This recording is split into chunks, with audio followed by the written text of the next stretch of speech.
blanc, bleu, jaune et peut-être même rose. Aujourd'hui, on parle des diamants. Dans la vraie vie, le diamant, c'est le matériau naturel le plus dur au monde, noté 10 sur 10 sur l'échelle de Mohs. Il est composé de carbone pur. Il se forme à plus de 150 km sous la Terre, dans le manteau terrestre, sous des pressions gigantesques et avec des températures extrêmes. À l'état pur, le diamant est transparent, mais ça, on va y revenir. Dans Steven Universe, les diamants c'est la grande autorité. Chacun des diamants, que ce soit blanc, jaune, bleu ou même rose, a un pouvoir spécial, mais on n'a pas vraiment le temps d'en parler dans cette vidéo. Le diamant a une structure cristalline parfaite, ce qui le rend indestructible face au temps, et dans la série, on n'a pas vraiment trouvé de moyen efficace de détruire un diamant. D'ailleurs, une des intrigues de la série, c'est comment Diamant Rose a pu être brisé. Je ne vais pas spoiler, mais c'est vraiment pour montrer que les diamants, c'est super solide.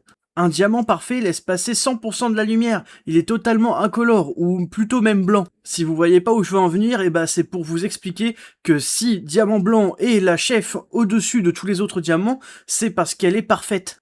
Que ce soit pour bleu ou pour jaune, elles ont des impuretés, c'est ça qui leur donne leur couleur. Mais pour rose, c'est un tout petit peu différent. Car un diamant rose, en fait, c'est pas sa composition, mais c'est sa structure qui lui donne cette couleur. Ce qui en fait d'ailleurs dans la vraie vie le diamant le plus rare. Et pour ceux qui ont vu la série, Diamant Rose, elle est unique. Je ne peux pas rentrer dans les détails car il y a vraiment beaucoup de choses à dire sur les diamants, mais j'espère vous avoir appris quelques petits trucs quand même. Si vous voulez suivre l'aventure, abonnez-vous, commentez et rejoignez le Discord qui est dans la bio. Et surtout, passez une bonne journée.